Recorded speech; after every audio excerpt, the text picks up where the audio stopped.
Surprise!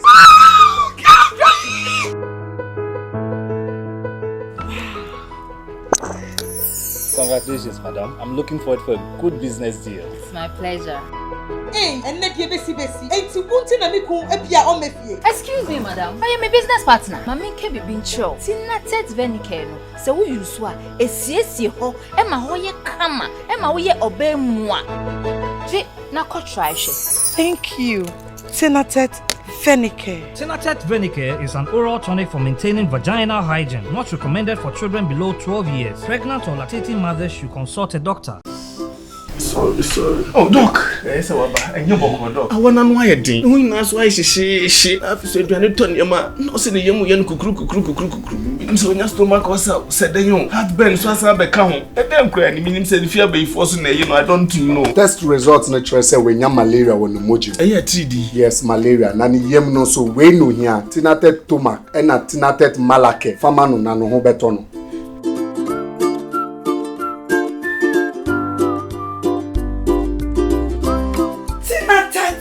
Malake, anything at a tumak. I'm free. Tinatet Malake, Eyama Ubia Wenya malaria fever, and a Tinatet Tomac mixture, Eyama Ubia Wenya indigestion. Yen Shishomus Wenya malaria and San Wafa Edri. Not recommended for children below 12 years. Pregnant or lactating mothers should consult a doctor.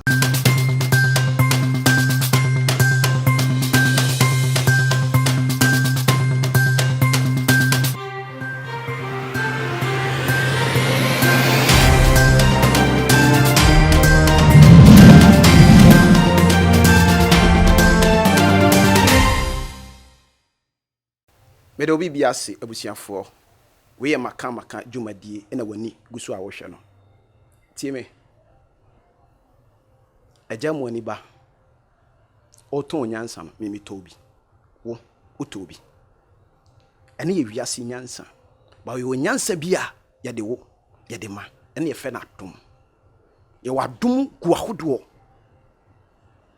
ye wo de oka ebam ene de wo sha ejina Papa, se wu nyansa na busu a ina apese wu chebia su katra so nyesa wo nyansa na yayi kolo ye wo nyansafo a omuka nyansa eba mu yenko hwe video emra ansa na yedi nkomo eto aso Pacho pese oyo mampanyina jiso okokosra sofo Isaac Ogusu ebempa pacho mu hwe obi ani natam mesramo asemwe no concert mu hwe na obi ani natam ebam asi sofo men of God.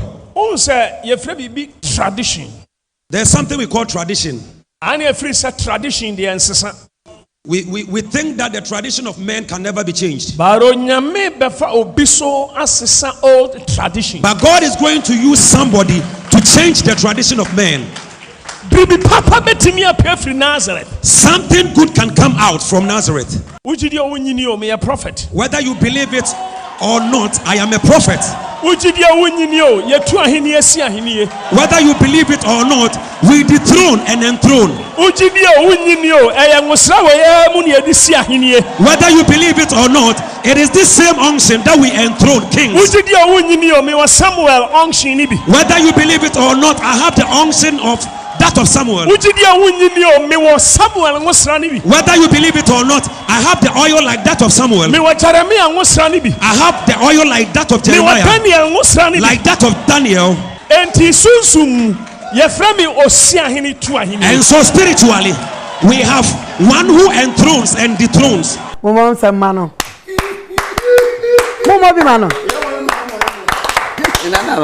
Bako na unim unsa wiase ho ye onipa bu aya na oto no onwene ne ho ye kwa tiase nipa ye onipa bi wiase na sa wo badwene ne ho sa wo nkwadam biem de ompesa boko akuti anam so mebo na ese yi no andi no me ka aka no me biem de kwati hiase kenkwen chimfifi ye ba na twibu akodua papa enkom se na wo share no nrachi no Fast what you them do. Amen. Was it or soon now?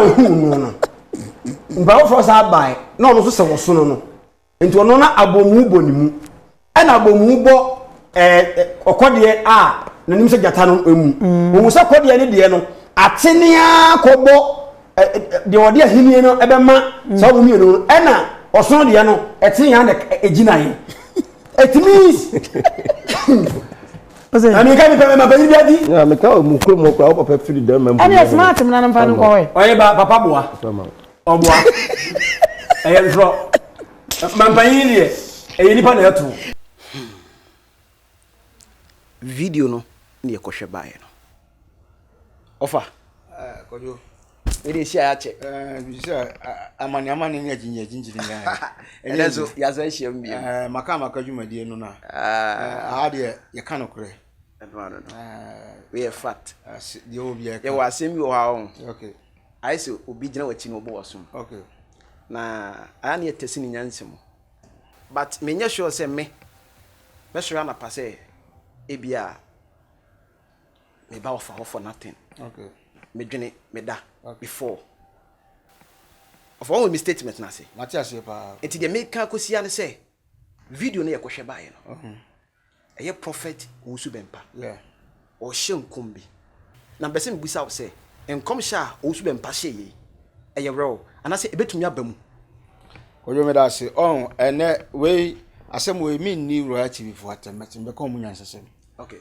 onyankopon ebo wiase no oyi difo ma oman bia tete oyi difo ma oman bia Matias Matias na Royal TV for omuni adum omuni hunumu ko mo se Dr. Isaac Bonsu bempa oye odifo okay oye nation prophet okay oh efitete MPP ahiniye no papa na a professor ma the president of the land nana adanko akufuado ona e kasama na nado ednisi akonya so enti se papa na ehye nkoma se woni hunumu otabi na otana backup okay what you say because papa no oye nyame ani wa oye nyame difo ema woman no papa no nyame honhom e kasafa ne mu okay Dr. Isaac Bonsu bempa me se we nation prophet 1 gise woni humani na okuta humani pa no nyame bi woni abo se Dr.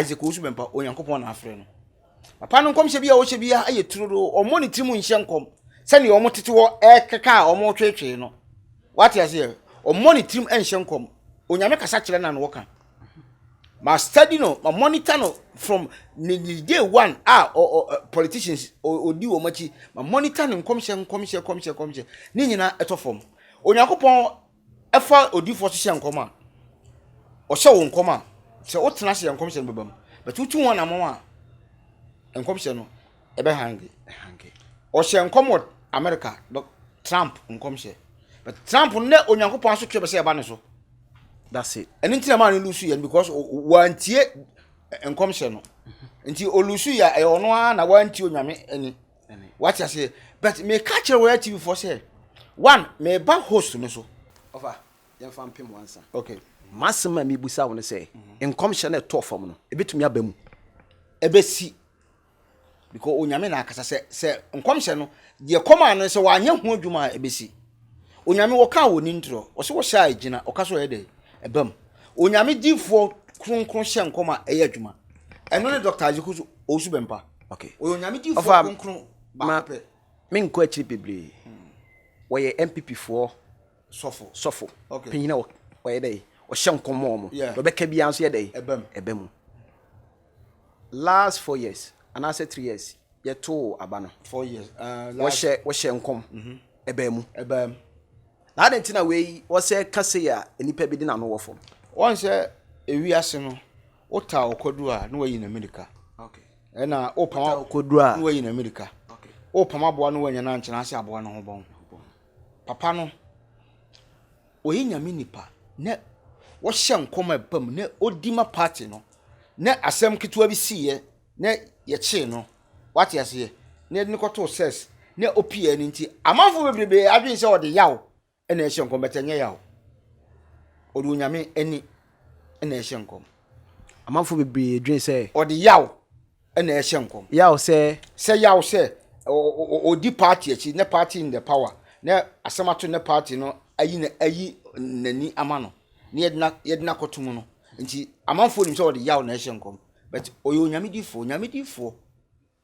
o hye nkom ebam o kan so ejina se party na anye ho adwuma na se omo betena o etieti amanfo ano a ometon na asema fo ma se wura na commissioner ya dey abam what you say se party na anye ho adwuma ne omo anyi we wa ne se omo di papa ni se papa ne aye bida wa kan bida what you say ye aye bida ni ye pekrama na am na koche na ma ye pa aye bida o enye onyame na aye bida ni ye ni tukwan wa kan bia ma na bam enti wa kan bia ma na bam dia na se de o kan no o so omo hwe ho asem ka kisa bia woni nhuma hi na papa no nye wo hi so papa no ye wo hi a wo be biri ukuro because papa no nyame ani na otie kan e kan asem enkom sha no wo of our castle ma castle me e so fu panyini Dr. Eriko Sefrimpon papa bia obi a me chia wo papa castle mi kire me e fa wusu be mpa ho okay sa asem na o ka kire me se sunsum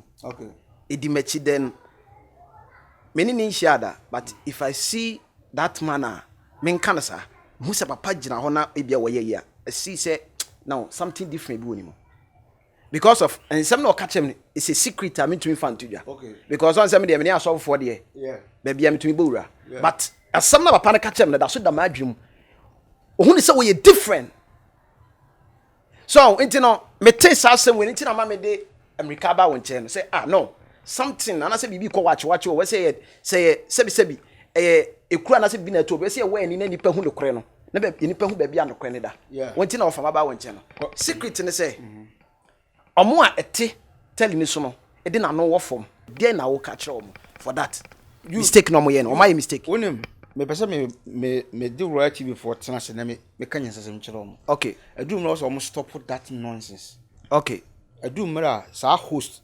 Serwaa no why say book mu toy no or stop nonsense why say book mu toy as ya draw na the clean draw na penti we na nima ya colors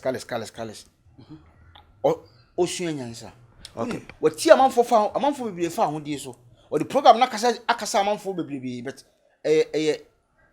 le last stop no so jan kwase asem no because onyamedifo o soliti onyamedifo no me ba wo so okay o kaseti onyamedifo no me ba wo so wonim ye ka asem didi agro keke ye ka asem say o papa no ebia obia won ne nso obia won ne nso ebia ne nso bi wo begina so abakaseti na ne wa big mistake Serwaa 1 onim nyansa 2 onye TV presenter we TV presenter nko onkasa rubbish sa what you say what wa wo de hwe ne dibiarity asia se da hyehye no nti ne ba bia di form wonim se onim komsha onye din bible say na nim di a menko ani nti metwa magu sesere memman enim nti metwa magu sesere sa oluma na ya pentineti no ne di kura meru afi o kofoli okay ono kwa de wajimi chen obia KOFI dem padi ni no o ene wanya nyansani padi wanya jimi fo padi obi ya count dwene chese o company dwene that means wanyi on so nkwasem kwa no to oye na dwene na etsa akola 2 years adwene uyi odwan akola 2 years a KOFI na to so afa wonye sure say program na shene se won kasa because program na omoye for say nipa views be hwe wo monti no omoye ne say right time ba omoye ne say obi ngina negative na obi ngina positive na ye ngro no ho ye wi abetu dwa nti ye ngro no ho masa wonya sure david a personal attack sa TV program no host guest streaming nyina esoliti ya doctor aziko usu bempa okay obi anka nya sema mfa papa no ho okay omo nyina esini twafo nti concert na e wosini mu no awuru omo adwen what you say KOFI onim nyansa onko no nkosu nyansa because wasoleti nyame nipa na nipa no ye mahipa eye sa asompo no na nya asem ne yenka na wo sompo nipa mu nsamu sa na ka o be kasa tie doctor aziko be pa se wodim kora aka ni bible kan ti wagina so keka nkwase sem tie doctor aziko su be pa comic kura ya yi mu comic kura ya yi mu o kasa ya mfata comic kura ya yi mu ko comic nyefe nti ni nyansa nyina aisa ne mpabo na se no ekoyo oni nyansa na osode me kanya nsema chi osode o hwe no ye because na dwen da fom ni nyansa wo fom wa bobo tai on kanya nsasem botai ebo ni patuturu Is obi an nani ati nani abi ne bone bow tie. So de nani nti nani mi enti onyi bow tie no because na dwen papa. What I say? Program no omo personal attack. And I'm so omo ni huhumu nti. Okay. Omo nyina sorry tell doctor as go. And na ka me beka say. Eda donko o ka se mi chem eda donko. Okay. Or be quiet. Okay. What say Jude? The word prophet. Enye nipa no, what say the to akora mpo kra na. Jude, respect. Ova asembe na be ka che Ghana for. Jude, asema me ka che Ghana for nyina ne say you D4 ni you D4. Okay. Doctor Isaac Osubempa oye nyame D4. Nyame ene kasa che Doctor Isaac Osubempa.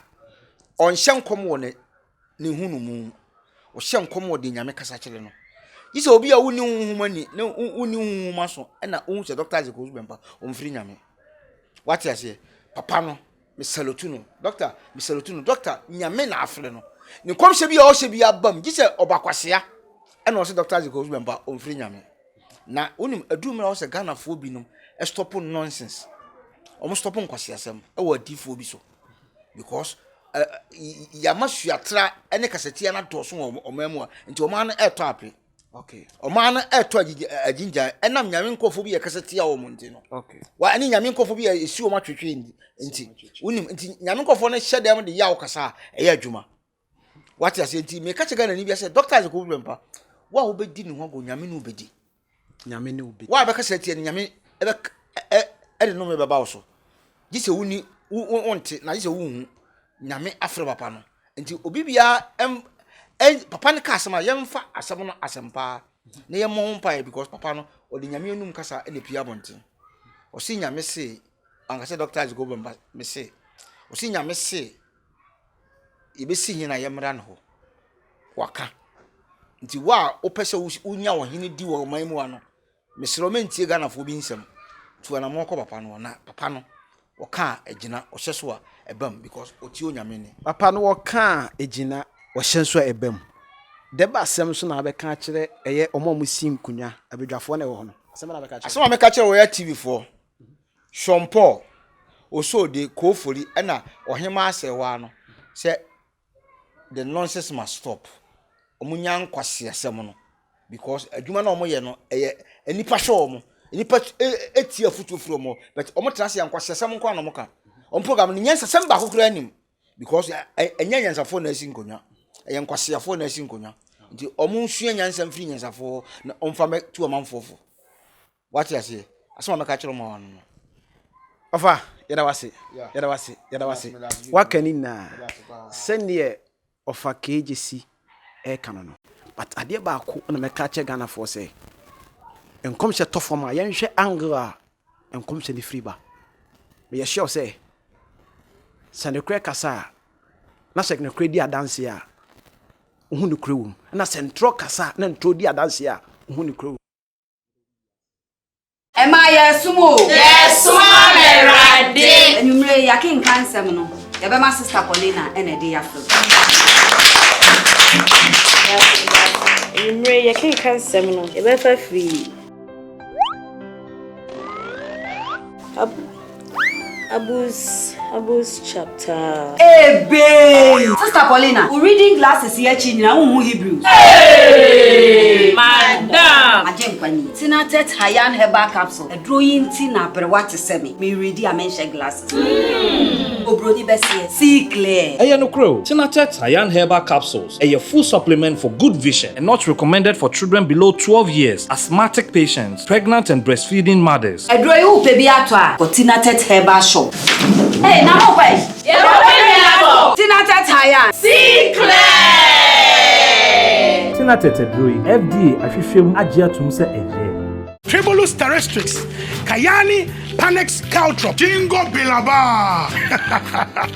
What the new Yamabossina, and when you're Tinatet 230 Hebam, we are Bema now no more, and Mama what this from Kuma would drown us to me, Bajuma, and more energy, stamina, and vitality, and Fawunia Juma, and one is our Banumbi, but Bajuma Saum Reda, Tinatet 230 Hebam, and young conqueror, power to the people, Mature 230.